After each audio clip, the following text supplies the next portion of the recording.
El eco de su risa se congeló en el aire, mutando en un espasmo de horror mudo, cuando la mujer que había elegido por su fortuna, con los ojos dilatados por un venado asustado, pronunció un nombre que lo dejó sin aliento, el de su propia madre. Aurora había sentido el peso de la invisibilidad desde el día en que Marcos, el hombre al que había amado con la devoción más pura, la había despojado de su corazón y de su futuro, con la misma indiferencia con la que se desecha una flor marchita.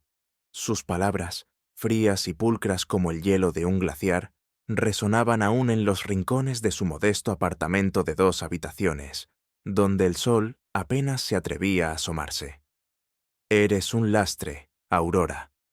Mi camino no es el tuyo. Necesito una vida más grande. Esas frases, lanzadas con la cruel precisión de un bisturí, no solo le habían arrancado el aliento, sino que habían dejado una herida abierta en el centro de su pecho, una que latía con el dolor punzante de la traición y la humillación. Sus manos, antes suaves y acostumbradas a las delicadas labores de su taller de restauración de manuscritos, ahora estaban ásperas y enrojecidas por las horas incontables dedicadas a la limpieza de casas ajenas, donde el aroma a lejía y cera era el persistente recordatorio de su nueva, precaria existencia. Al mirarse en el espejo, no veía el brillo de la juventud, sino la sombra de un cansancio profundo, teñido por la tristeza que se había anidado en el fondo de sus ojos, transformando su vivaz mirada en un pozo de quietud. Las prendas que vestía, antaño elegidas con un cuidado meticuloso, ahora eran meros harapos, desgastados por el uso y las lavadas, una triste alegoría de la dignidad que sentía deshilacharse. El desprecio no se limitaba a las palabras de Marcos, era una constante, una corriente subterránea que permeaba cada interacción en su nueva realidad. Los comentarios susurrados en el vecindario, las miradas furtivas de lástima o juicio en la tienda de comestibles, todo contribuía a la sensación de ser una paria, una mujer marcada por el abandono. Ahí va la pobre Aurora, la que dejó el hijo del señor de la Vega por una señorita de sociedad. Había escuchado un día en el mercado un cuchicheo que se clavó en su espalda como 1000 alfileres invisibles. Su rostro se tensó, sus labios se apretaron hasta formar una línea fina, intentando contener la avalancha de dolor que amenazaba con desbordarse. El nudo en su garganta era tan espeso que apenas podía tragar, y sus manos temblaban ligeramente, apenas perceptibles para los demás, pero volcánicas en su interior. Era una humillación cotidiana, un goteo constante de desprecio que se acumulaba, capa tras capa, sobre su ya maltrecha autoestima.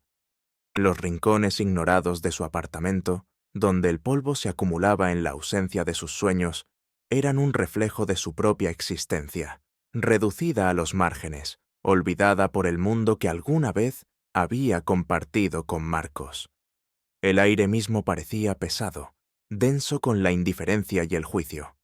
Marcos nunca había comprendido la verdadera pasión de Aurora, su obsesión con viejos papiros, como él solía decir con una sonrisa condescendiente. Aurora poseía una habilidad extraordinaria, una sensibilidad casi mística para el pasado. Era una paleógrafa autodidacta excepcional, con un talento innato para descifrar escrituras antiguas, incluso las más intrincadas y dañadas por el tiempo. Además, tenía una memoria prodigiosa para los detalles históricos, una capacidad para conectar hilos aparentemente inconexos de genealogías y eventos que la mayoría de los expertos tardaban años en desentrañar. Había pulido esta habilidad ayudando a su abuela, una anciana bibliotecaria, a catalogar y restaurar la biblioteca familiar, un acervo de documentos centenarios, muchos de ellos personales y con secretos. Marcos la había visto pasar horas, días enteros, inmersa en la lectura de pergaminos descoloridos, descifrando símbolos y abreviaturas con una concentración que lo exasperaba. Deberías invertir tu tiempo en algo productivo, Aurora, algo que genere dinero, le había reprochado una tarde, con un tono de fastidio. Él veía el polvo de los viejos libros como una suciedad, y el conocimiento que ella extraía de ellos, una excentricidad inútil. Nunca imaginó que ese pasatiempo era en realidad la llave maestra viera a un tesoro inestimable, no solo monetario, sino de la verdad, un tesoro que ella, con su inteligencia excepcional, mantenía oculto bajo la apariencia de una joven corriente. Su habilidad era un secreto, un don subestimado por todos, especialmente por aquellos que la despreciaban. A pesar de la opresión que la rodeaba, en el fondo de su ser, Aurora sentía que su mente era un santuario inexpugnable, un lugar donde su verdadero valor residía. Había una llama de dignidad que ardía obstinadamente, alimentada por la misma injusticia que buscaba apagarla. Sentía el dolor, sí, una punzada constante y aguda, pero también una incipiente rabia que comenzaba a solidificarse en una determinación férrea. «No me van a quebrar», se repetía a sí misma mientras limpiaba la superficie pulida de una mesa ajena, viendo su propio reflejo distorsionado en el barniz. ¿Por qué había permitido que su vida se desmoronara tan fácilmente, que su valía fuera pisoteada? El nudo en su garganta se volvía más tenso cada vez que la imagen de Marcos con su nueva prometida rica, Valeria, asaltaba su mente. Su corazón, aunque dolorido, latía con un ritmo que empezaba a encontrar una nueva cadencia, una mezcla de resignación y un desafío latente. La frustración la impulsaba, transformando la desesperación en un motor silencioso. Se prometía que, de alguna manera, se levantaría, no para él, sino para sí misma, para demostrar que no era un lastre, sino un ser humano con un valor intrínseco, incalculable e irrefutable. La vida de Aurora se había teñido de un gris opaco, una paleta monocromática donde cada día era una repetición agotadora de humillaciones y esfuerzos. Sus rutinas diarias la encontraban despertando antes del alba, el frío de la mañana calándose en sus huesos, mientras se preparaba para su jornada de limpieza, el aroma a desinfectante impregnando su ropa y su piel. Luego, las interminables horas fregando pisos en oficinas que irradiaban una opulencia que ella apenas podía mirar sin sentir una punzada de amargura en el pecho. Los comentarios despectivos no eran aislados, sino un coro constante. Un día, mientras pulía una vitrina en una boutique de lujo, vio a un grupo de sus antiguas amigas de la sociedad, riendo y probándose vestidos carísimos. Una de ellas, Camila, la vio, y sus ojos se clavaron en Aurora con una mezcla de sorpresa y burla. «Miren, es Aurora. ¿Ahora te dedicas a esto? Pensé que eras la intelectual del grupo, siempre con tus libros viejos», dijo con una risa aguda y despectiva, lo suficientemente alta para que Aurora la escuchara. Elara sintió un escalofrío de vergüenza y rabia recorrer su cuerpo. Sus mejillas se encendieron y un dolor agudo le atravesó el pecho. Sus manos, agarrando el paño de limpieza, temblaron visiblemente. «No les doy el gusto», se repitió en su mente, apretando los dientes, y continuó limpiando, aunque sus ojos se nublaron con lágrimas no derramadas. Era un acto de resistencia silenciosa, una negación a desmoronarse frente a ellas. Cada burla, cada mirada de desdén era una estocada, y Aurora sentía cómo el dolor se acumulaba en su interior, transformándose en una pesada carga. La monotonía de su existencia era una manta sofocante, cada día una prueba de resistencia.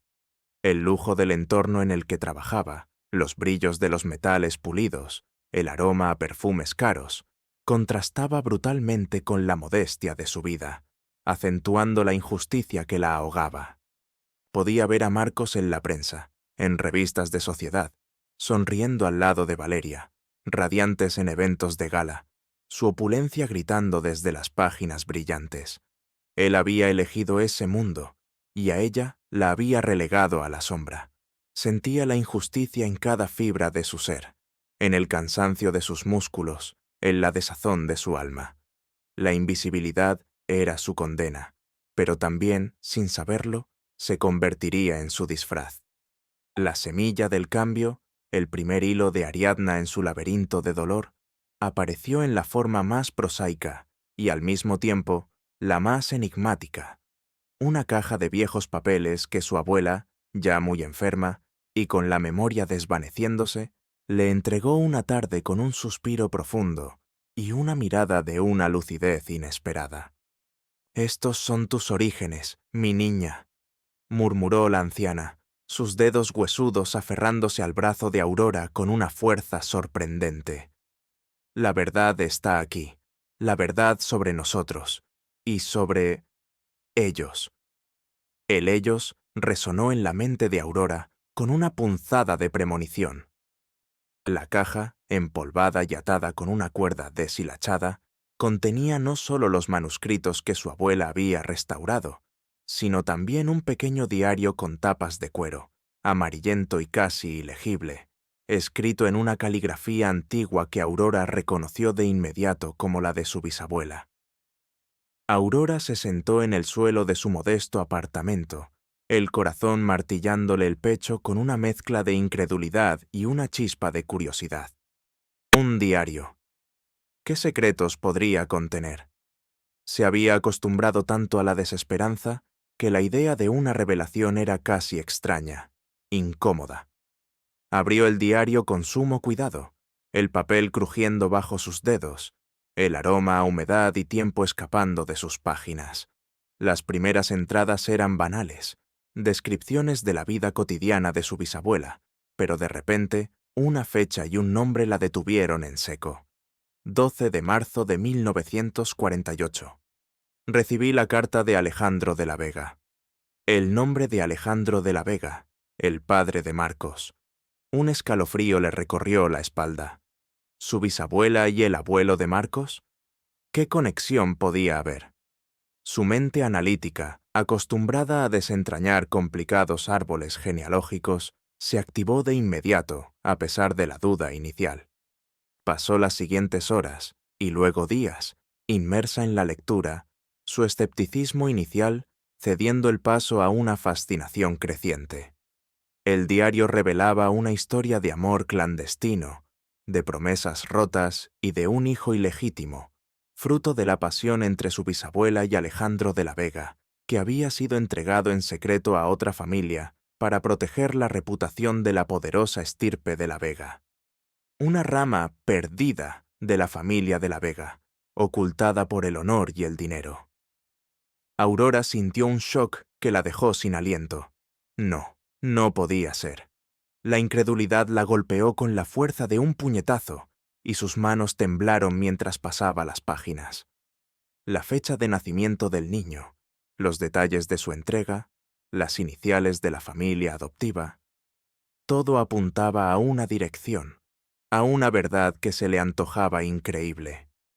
Y de repente, un nombre saltó de las páginas, un nombre que su bisabuela había escrito con una caligrafía temblorosa, casi ilegible, pero que Aurora, con su destreza paleográfica, logró descifrar con una certeza helada. El apellido de la familia que adoptó al niño era Altamirano. La chispa de esperanza que había sentido se transformó en un incendio furioso de determinación. Esto no era solo un descubrimiento genealógico, era un hilo de Ariadna que la conectaba directamente con Marcos y su familia. La verdad sobre la relación de su bisabuela y Alejandro de la Vega, el secreto de un hijo que había crecido bajo otro apellido, el peso de una mentira de generaciones, la posibilidad de que Marcos y Valeria. Su mente se resistió a completar el pensamiento, pero la lógica era implacable. Su corazón latía con furia, una mezcla de dolor, rabia y una justicia incipiente. Sentía la sangre hervir en sus venas. ¿Podía ser? ¿Podía ser que Marcos, el hombre que la había abandonado, estuviera a punto de cometer un acto de tal magnitud sin saberlo?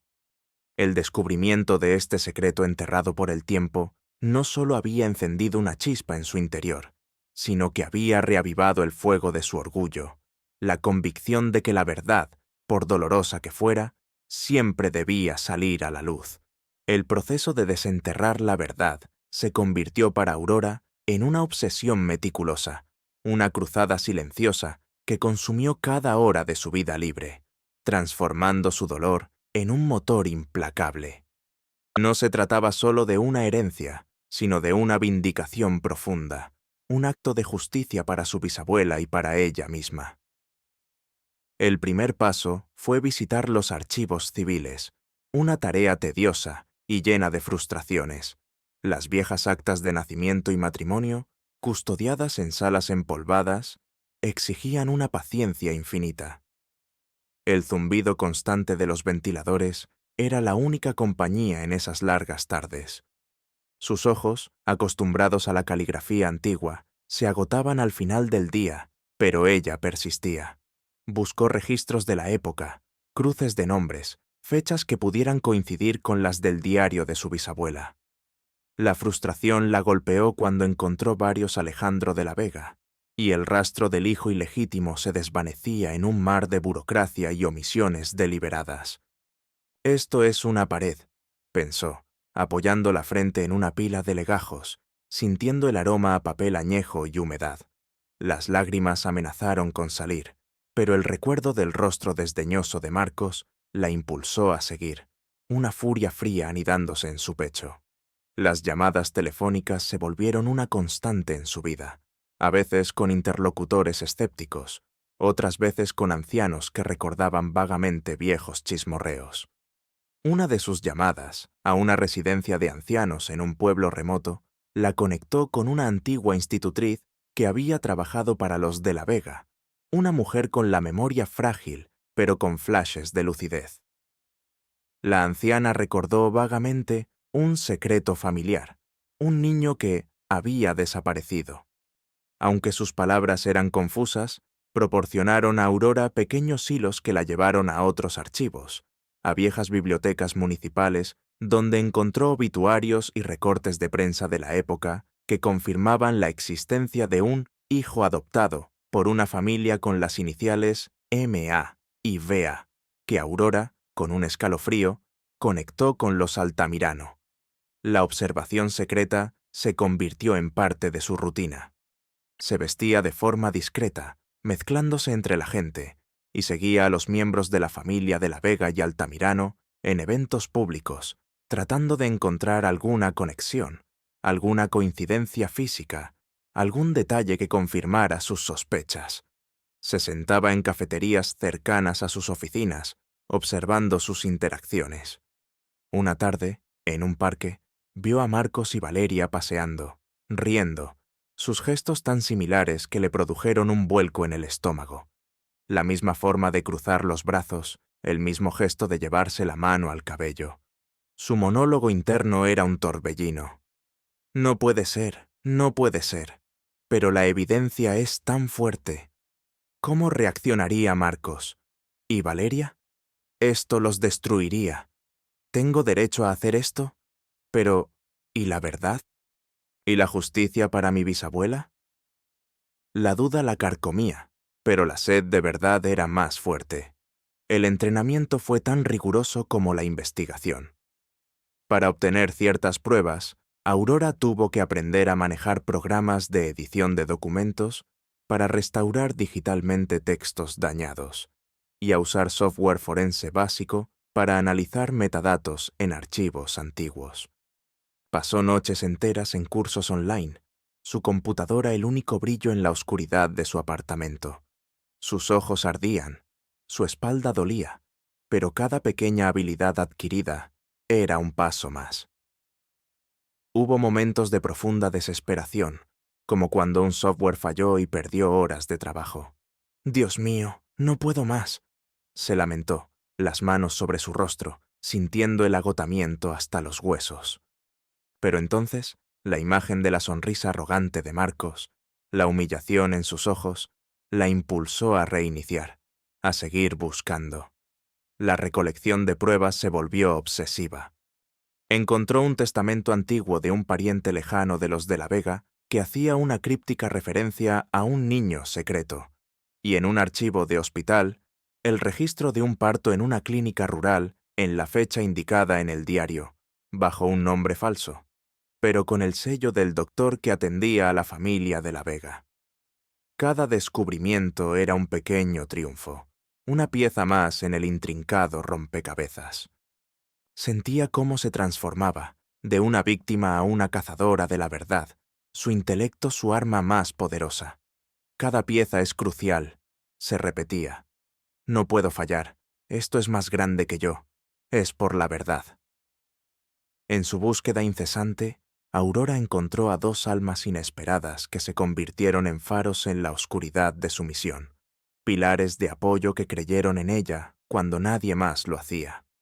La primera fue Clara, una historiadora jubilada con la que Aurora contactó tras encontrar su nombre en una publicación académica sobre genealogías ocultas. Clara, una mujer de unos 70 años, de mirada viva y mente aún más aguda que la de muchos jóvenes, había dedicado su vida a desenterrar las historias silenciadas. Al principio, la interacción fue formal, un intercambio de correos electrónicos sobre paleografía. Pero cuando Aurora, sintiéndose arriesgada, le insinuó la naturaleza delicada de su investigación, la curiosidad de Clara se encendió. Se reunieron en una cafetería discreta, el aroma a café y libros viejos llenando el ambiente. Aurora le mostró una copia del diario de su bisabuela y las primeras pistas. Clara escuchó con una concentración asombrosa, sus ojos entrecerrados. «Mi querida, esto es dinamita», dijo Clara finalmente, su voz un susurro cargado de emoción. «Estas historias ocultas, los secretos familiares, son la verdadera historia de un país. Pocos tienen el talento y la valentía para desenterrarlas. Yo te ayudaré, por la verdad y por la memoria de quienes fueron silenciados». La confianza entre ellas se forjó rápidamente, basada en un respeto mutuo por el conocimiento y la justicia. Clara, con sus vastos contactos en el mundo académico y en archivos privados, le abrió puertas que para Aurora hubieran sido inaccesibles.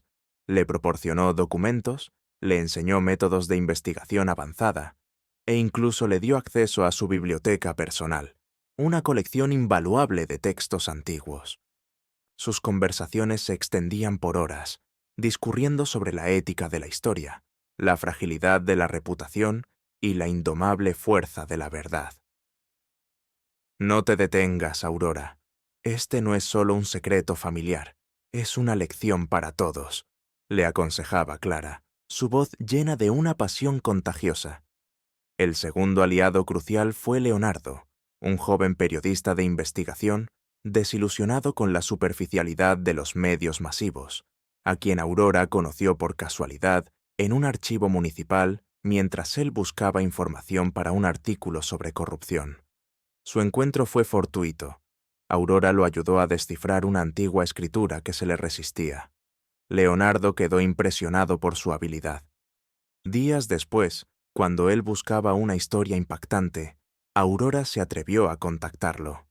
Al principio fue escéptico, acostumbrado a los rumores infundados.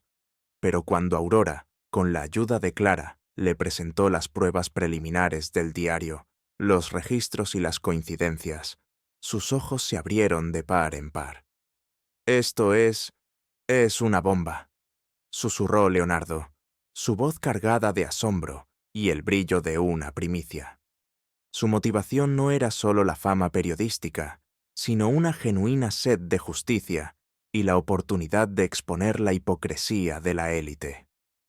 Leonardo, con sus habilidades para la infiltración y el rastreo digital, se convirtió en los ojos y oídos de Aurora en el mundo exterior.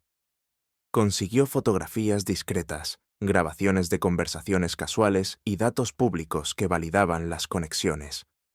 Las interacciones con Leonardo eran tensas y estratégicas, con reuniones secretas en cafés poco concurridos o llamadas cifradas. Discutían cada movimiento, cada posible reacción de los Altamirano y de la Vega. «Debemos ser quirúrgicos, Aurora. Un paso en falso y todo se desmorona», le advertía. Sentía una gratitud inmensa por estos aliados, que veían en ella no a la mujer humillada, sino a la investigadora brillante, a la portadora de una verdad crucial. Su monólogo interno se llenó de agradecimiento. «No estoy sola. Hay personas buenas, personas que creen en la justicia. Esto es más grande que yo, más grande que mi dolor. Es por todos. Sus corazones se entrelazaron en la búsqueda de la verdad, una verdad que prometía cambiar vidas y desvelar secretos profundamente arraigados. La tensión alcanzó un punto de ebullición insoportable en las semanas previas a la gran gala de compromiso de Marcos y Valeria. Los rumores sobre una supuesta investigación de una loca despechada que intentaba difamar a los de la Vega y a los Altamirano comenzaron a circular por los salones de la alta sociedad, llegando a oídos de Marcos y su padre, el patriarca Alejandro de la Vega, un hombre de acero con una reputación intachable. El viejo Alejandro, que había enterrado el secreto familiar bajo capas de prestigio y poder, sintió un escalofrío de aprensión que no había sentido en décadas. Marcos, con su arrogancia característica, desestimaba los chismorreos, pero una preocupación sorda y una creciente paranoia comenzaron a anidarse en su mente. «Es solo Aurora, padre», había dicho Marcos, con un desprecio apenas velado. «Está intentando llamar la atención porque no puede superarme». Pero las palabras de su padre, cargadas de una inusual seriedad, lo hicieron dudar. «Marcos, algunos secretos son demasiado antiguos para ser tocados, y la sangre siempre habla. Asegúrate de que esa mujer no se acerque a Valeria». La primera confrontación menor ocurrió en una exposición de arte benéfica, a la que Aurora había asistido discretamente con Clara, siguiendo un rastro. Marcos, Valeria y el padre de ella, el supuesto tío de Marcos, estaban presentes, rodeados de una multitud de élite. Mientras Aurora observaba desde lejos, Marcos la divisó entre la multitud. Su rostro se contorsionó en una mueca de desagrado, y se acercó a ella con pasos firmes, su sonrisa forzada y condescendiente. «Vaya, vaya, Aurora», dijo, su voz bajando a un susurro lleno de amenaza. «Pensé que ya habías entendido tu lugar. ¿Vienes a admirar lo que nunca podrás tener?» La presencia de Valeria a su lado, tan radiante, tan perfecta, era una daga en el corazón de Aurora. Las palabras de Marcos, cada sílaba cargada de veneno, le provocaron un nudo en la garganta y sus manos temblaron incontrolablemente. El corazón le martilleaba con una fuerza atronadora. Por un instante, la antigua Aurora, la humillada, la abandonada, sintió la necesidad de huir, de desaparecer. Pero la mirada de Clara, firme y alentadora, desde el otro lado de la sala, le infundió una fuerza nueva. Enderezó los hombros y sus ojos se clavaron en los de Marcos con una intensidad gélida que lo desarmó. «Marcos», respondió, su voz serena pero con un filo de acero. «Estoy aquí para ver lo que siempre ha sido mío. Aunque no lo sepas, la verdad siempre encuentra su camino».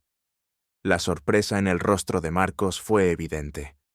Su sonrisa se desvaneció, reemplazada por una mueca de confusión y una punzada de miedo. Valeria, ajena a la tensión, preguntó con una voz dulcemente ignorante: «¿Todo bien, querido?». Marcos simplemente se dio la vuelta, arrastrando a Valeria lejos. Días después, una amenaza más directa llegó. Un correo electrónico anónimo con fotos de Aurora entrando y saliendo de la biblioteca de Clara, y un mensaje inequívoco: «Deja de hurgar. Ciertos secretos son mejores si permanecen enterrados. Tu familia podría sufrir las consecuencias de tu curiosidad». El ara sintió un escalofrío helado que le recorrió la espina dorsal. Sus manos, agarrando el teléfono, estaban empapadas de sudor frío. Su primer instinto fue rendirse, proteger a su abuela, a su hermano. ¿Estaba llevando esto demasiado lejos? La ansiedad la oprimía, y las lágrimas se acumularon en sus ojos. Pero entonces, la cara de su abuela, su voz susurrándole sobre la verdad de tus orígenes, y la imagen de Marcos felizmente ajeno, la llenaron de una rabia gélida. «No voy a ceder», se dijo a sí misma, las palabras una promesa silenciosa y firme. «Esto no es solo por mí, es por la justicia». Es por mi sangre. La determinación se solidificó en su alma. Sabía que los de la Vega y los Altamirano estaban asustados. Y eso, paradójicamente, le dio la fuerza para seguir adelante. Su monólogo interno se volvió un cálculo estratégico. Están nerviosos. Eso significa que estoy cerca. Tengo que ir hasta el final. No hay vuelta atrás. Esto es ahora o nunca. El plan estaba listo. El aire en el gran salón Esmeralda era una mezcla embriagadora de perfume caro, champaña y la falsa alegría de la élite. Cientos de invitados ataviados con sus mejores galas brindaban por el compromiso de Marcos de la Vega y Valeria Altamirano. El brillo de los candelabros de cristal se reflejaba en los lujosos pisos de mármol. Las copas tintineaban en una sinfonía de superficialidad, y el murmullo de las conversaciones banales llenaba el espacio. Marcos, impecable en su smoking, sonreía con una seguridad radiante, sosteniendo la mano de Valeria, que lucía un vestido de seda y un diamante tan grande que parecía un faro. Alejandro de la Vega, el patriarca, observaba la escena con una sonrisa satisfecha, ajeno a la tormenta que se gestaba. Aurora, vestida con un sencillo pero elegante vestido azul noche, que realzaba la serena fuerza de su mirada, entró acompañada de Clara y Leonardo. Se posicionó discretamente cerca del estrado principal, donde los prometidos serían presentados. El momento llegó. Alejandro de la Vega tomó el micrófono, su voz profunda resonando en el salón. Amigos, familia, es un honor celebrar el compromiso de mi hijo, Marcos, con la maravillosa Valeria, una joven que ha traído luz y prosperidad a nuestra familia, una verdadera bendición, un regalo. Fue entonces cuando Aurora dio un paso al frente. Su corazón latía con la fuerza de un tambor de guerra. El miedo era un escalofrío helado, pero la determinación era un fuego ardiente en su pecho. Levantó su propia mano, la otra sujetando una pequeña caja de madera antigua, y su voz, aunque tranquila al principio, resonó con una autoridad inesperada que silenció los murmullos. «Disculpe, señor de la Vega», dijo Aurora, cada palabra articulada con una claridad cristalina que cortó el aire como una cuchilla. «Creo que hay un regalo que la familia Altamirano le ha dado a la suya, y que aún no ha sido del todo revelado». La sonrisa de Alejandro de la Vega se congeló en su rostro. Sus ojos se entrecerraron en una mezcla de irritación y una punzada de premonición. Marcos, al ver a Aurora, sintió la sangre helarse en sus venas, su rostro palideció y su cuerpo se tensó. Valeria, confundida, miró a Marcos, luego a Aurora, una pequeña arruga de incertidumbre apareciendo en su frente perfecta.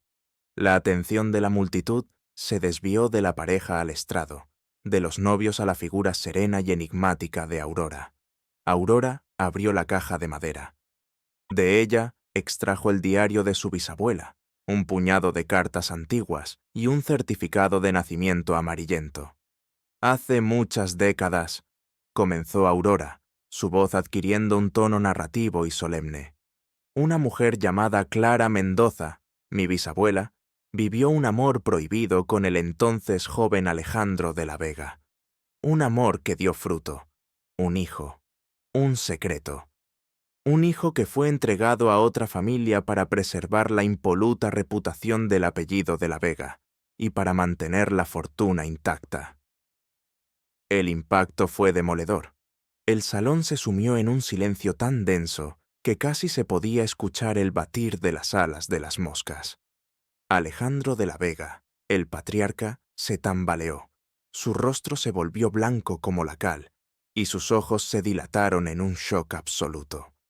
Su mano libre se aferró al micrófono, temblorosa, intentando articular una palabra, pero solo un jadeo ahogado escapó de su garganta. Marcos, el arrogante Marcos, quedó petrificado, su boca abierta en una mueca de incredulidad, sus ojos fijos en los documentos que Aurora sostenía. Podía sentir el sudor frío corriéndole por la espalda, un escalofrío de terror primario. Su cerebro intentaba negar lo que escuchaba, pero las palabras de Aurora, tan claras, tan lógicas, eran martillos golpeando su conciencia. Este certificado de nacimiento, continuó Aurora, elevando el pergamino amarillento, muestra la fecha de su nacimiento, los nombres de los padres biológicos ocultos tras seudónimos y la clínica rural donde nació. Y aquí, levantó una carta de su bisabuela, la correspondencia detallada, la angustia de una madre obligada a ceder a su hijo. Este hijo fue entregado a la familia Altamirano. Un murmullo de asombro recorrió la sala. La mayoría no entendía del todo, pero sentían el peso de la revelación. «¿Y saben, mi querido amigo?», dijo Aurora, con una pausa dramática, su mirada posándose en Valeria. «Lo irónico es que la familia Altamirano, que adoptó a ese niño, que creció con el apellido Altamirano, nunca supo su verdadero origen. Hasta ahora. Hasta que la verdad, tan celosamente guardada por Alejandro de la Vega, ha salido a la luz». La boca de Alejandro de la Vega se abrió y cerró repetidamente, incapaz de emitir sonido alguno, sus ojos erráticos buscando una salida. La fecha de nacimiento, el lugar, las descripciones, continuó Aurora, su voz inquebrantable. Todo coincide con una sola persona en este salón. Una persona que ha vivido su vida sin saber que, en realidad, lleva la sangre de la Vega por sus venas y que esté a punto de casarse con su propio hermano. El grito ahogado de Valeria rasgó el silencio. Su rostro, antes tan sereno, se desfiguró en una expresión de horror absoluto. Sus ojos, ahora desorbitados, se clavaron en Marcos, luego en Alejandro de la Vega, luego de nuevo en Marcos, como si buscara una negación en sus rostros. Las lágrimas brotaron de sus ojos, surcando su maquillaje impecable. «No, no es verdad», exclamó, su voz apenas un susurro que se quebraba por el pánico. Su cuerpo se desplomó, y solo la rápida reacción de un camarero evitó que cayera al suelo. La revelación, el hecho de que Marcos era su hermano, la había pulverizado. Marcos, en ese instante, dejó de ser el hombre arrogante. Su piel se tornó de un gris verdoso, sus ojos se vidriaron, fijos en Valeria, su prometida, su hermana. Una punzada de náusea le recorrió el estómago. Intentó balbucear algo. «Valeria, no, esto es una mentira». Pero sus palabras eran inaudibles, ahogadas por la conmoción y el horror. Sus manos temblaban incontrolablemente, y un sudor frío le perlaba la frente. El intento desesperado de recuperar el control era patético, impotente. Alejandro de la Vega, el gran patriarca, que había mantenido el secreto durante décadas, finalmente se derrumbó. Sus rodillas flaquearon y tuvo que aferrarse al atril para no caer. Su respiración era entrecortada y sus ojos, en ese momento, eran los de un hombre aterrorizado, un hombre cuya vida entera se desmoronaba ante los ojos de todos. Susurró una palabra, un nombre. Clara. La verdad del pasado. Su amante, su hijo, todo expuesto. Los invitados, que antes habían murmurado, ahora estaban en un silencio sepulcral, sus ojos muy abiertos, observando el drama en vivo, el escándalo más grande que jamás habían presenciado. Algunos se llevaron las manos a la boca, otros se miraban con incredulidad. La dinámica de poder se invirtió en un instante brutal. Aurora, la humillada, la abandonada, se alzaba como la portadora de una verdad devastadora, la dueña de la justicia. Su voz era firme, su postura erguida. «La verdad ha sido revelada», dijo, con una voz que era a la vez una sentencia y una liberación. «Ahora, el velo de la mentira ha caído». La caída de los de la Vega y los Altamirano fue tan abrupta como vertiginosa. El escándalo, propagado por el incisivo reportaje de Leonardo y las pruebas irrefutables presentadas por Clara y Aurora, se convirtió en la comidilla nacional e internacional. El compromiso de Marcos y Valeria fue anulado en cuestión de horas, el trauma del parentesco biológico demasiado abrumador para ambos. La prensa, implacable, se cebó en la historia, desnudando la hipocresía y la oscuridad de la élite social. Los titulares gritaban: «El incesto en la cima», secretos familiares de los de la Vega desvelados. La exnovia humillada expone la verdad. Alejandro de la Vega, el patriarca intocable, fue el primero en caer. La presión mediática y el descrédito social lo aplastaron. Sus socios de negocios, temiendo la mancha de su apellido, retiraron sus inversiones. Las acciones de sus empresas se desplomaron. La investigación se ramificó hacia sus finanzas, descubriendo una serie de evasiones fiscales y tratos turbios que habían sido cubiertos por décadas. No hubo prisión para él, sino una caída aún más dolorosa, la ruina social y financiera. Perdió sus propiedades, sus mansiones, sus yates. Su salud se deterioró rápidamente, consumido por la vergüenza y el remordimiento, su mente atrapada en el laberinto de sus mentiras. La última vez que Aurora lo vio en una revista, era una sombra de sí mismo, su rostro envejecido, sus ojos vacíos, el brillo de antaño completamente extinguido. Falleció meses después, un hombre destrozado, sin su legado ni su honor. Marcos, el hombre que había abandonado a Aurora por su ambición, fue declarado legalmente como hermano biológico de Valeria, un hecho que lo devastó más que cualquier pérdida material. La humillación pública fue insoportable. Sus amigos de la alta sociedad lo abandonaron. Sus llamadas se quedaron sin respuesta. Las puertas de los círculos exclusivos se cerraron para siempre. Su carrera, que prometía ser brillante, se esfumó. Su nombre, antes sinónimo de éxito, ahora era un sinónimo de escándalo y depravación. Incapaz de afrontar la realidad, Marcos cayó en una profunda depresión, refugiándose en el alcohol y el aislamiento. Se convirtió en un paria, un fantasma de lo que había sido, su vida reducida a un triste eco de su antigua gloria.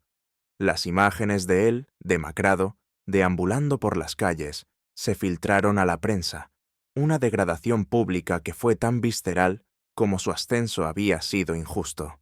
Valeria, la inocente prometida, también sufrió las consecuencias. Aunque víctima del engaño, la mancha del incesto, aunque accidental, la perseguiría para siempre. Se retiró por completo de la vida pública, incapaz de soportar las miradas de lástima y juicio. Rompió todo contacto con la familia de la Vega, y en particular, con Marcos. Su vida, una vez un cuento de hadas, se transformó en una pesadilla. Nunca se casó, y se rumoreaba que vivía recluida en una pequeña propiedad rural, lejos del brillo de la sociedad que una vez la había adorado. La caída fue brutal para todos, un castigo que no solo afectó sus fortunas, sino sus almas, desnudando la fragilidad de un imperio construido sobre el engaño. El triunfo de Aurora fue un amanecer glorioso tras una noche de tormenta. La fortuna de los de la Vega, tras complejas batallas legales en las que Clara y Leonardo fueron pilares fundamentales, fue en gran parte restituida a su linaje original, a través de Aurora como su única heredera directa por parte de su bisabuela. No era una victoria económica, sino una restitución de la verdad y la justicia. Aurora no despilfarró el dinero. Su primer gran acto fue establecer la Fundación Clara Mendoza para la preservación del legado histórico y la restauración documental. La fundación se dedicó a financiar la investigación genealógica, la paleografía y la restauración de documentos antiguos, así como a apoyar a mujeres jóvenes con talentos ocultos que, como ella, habían sido subestimadas o marginadas. Su nueva oficina, en un edificio restaurado que alguna vez fue propiedad de la familia de la Vega, era un santuario de silencio y conocimiento. Sus paredes, revestidas de estantes repletos de libros y pergaminos, su escritorio impecable, reflejando su pasión y su propósito. El impacto en su familia fue inmediato y profundamente sanador. Su abuela, en sus últimos meses, recibió los mejores cuidados médicos, rodeada de tranquilidad y amor, y pudo morir en paz, sabiendo que la verdad de sus antepasados había sido revelada. El hermano menor de Aurora, que había tenido que trabajar en varios empleos para sostenerse, ahora pudo dedicarse por completo a sus estudios de arquitectura, con una beca completa de la fundación. La sonrisa de su abuela, el brillo de orgullo en los ojos de su hermano, eran el verdadero tesoro. La filantropía de Aurora no se detuvo ahí. Lanzó programas de becas para jóvenes paleógrafas, entendiendo el valor de un conocimiento tan particular. Creó centros de acceso a archivos históricos para la comunidad, democratizando el acceso a la historia. Su legado no era el lujo, sino la oportunidad, la justicia social. Los reencuentros significativos fueron la guinda del pastel de su vindicación. Una mañana, mientras visitaba un museo donde su fundación había financiado una nueva exposición de manuscritos, se encontró con Camila, la misma amiga que la había humillado en la boutique. Camila, ahora con un semblante mucho más serio, casi temeroso, la reconoció al instante. Su rostro se puso pálido, sus ojos evitaron los de Aurora, y comenzó a tartamudear una disculpa, torpe y llena de vergüenza. Aurora, yo nunca quise. Lo siento. Siempre fuiste la más inteligente. Siempre lo supe. Aurora la miró con una calma que no era condescendiente, sino serena. El pasado está en el pasado, Camila, dijo con una suave sonrisa. Lo importante es lo que hacemos con él. La dejó allí, una mujer avergonzada, mientras Aurora seguía su camino, erguida, con la conciencia tranquila. Meses después, recibió una carta de Marcos. Venía de una institución de salud mental. Las palabras eran entrecortadas, llenas de arrepentimiento. Aurora, no hay día que no piense en el daño que te hice, en la crueldad, en la ironía de todo. Eras la verdad, y yo te abandoné por una mentira. Te pido perdón. Aurora leyó la carta con un nudo en la garganta. No había satisfacción en su corazón, solo una profunda tristeza por la tragedia de Marcos. La perdonó, no por él, sino por su propia paz. La nueva vida de Aurora era un testimonio de propósito y sanación. Su casa, antes un modesto apartamento, ahora era una residencia histórica, pero llena de vida, con un gran estudio lleno de libros, luz y el aroma a papel añejo. Su paz interior era palpable, un aura de serenidad que irradiaba. Ya no era la mujer rota que buscaba la validación de los demás. Era la arquitecta de un nuevo futuro, la portadora de la verdad, una historia que trascendía el dolor y se convertía en inspiración para muchos. La historia de Aurora, mi querido amigo, es un poderoso recordatorio de que la verdadera riqueza no se mide en monedas de oro, ni en los títulos nobiliarios que uno ostenta, sino en la inquebrantable fortaleza del espíritu humano, en la dignidad con la que se enfrenta la adversidad, y en la audacia de buscar la verdad, por dolorosa que sea. Su travesía es una lección profunda sobre la ceguera de la ambición, la fragilidad de las apariencias y la ineludible naturaleza de la justicia. Ella nos enseña que el valor de una persona no reside en el amor que le niegan, ni en la fortuna que le es arrebatada, sino en la capacidad de levantarse de las cenizas de la humillación, de transformar el dolor en un motor de cambio y de usar el conocimiento, la compasión y la integridad como sus armas más poderosas. Aurora demostró que los secretos más oscuros no pueden permanecer enterrados para siempre, y que la verdad, como un río subterráneo, siempre encuentra su camino para emerger y limpiar lo que está corrompido. Su legado no es solo el de una fortuna recuperada, sino el de una conciencia despertada, una inspiración imperecedera para todos aquellos que alguna vez se sintieron pequeños, invisibles o traicionados. Su historia es un faro de esperanza, un testimonio de que incluso en los momentos más desoladores, la luz de la verdad puede brillar con una fuerza inigualable, transformando la desesperación en un renacimiento glorioso. Años después, la Fundación Clara Mendoza era un referente mundial, y Aurora, más allá de la riqueza, se había convertido en un símbolo viviente de la resiliencia y la inmutable fuerza de la verdad.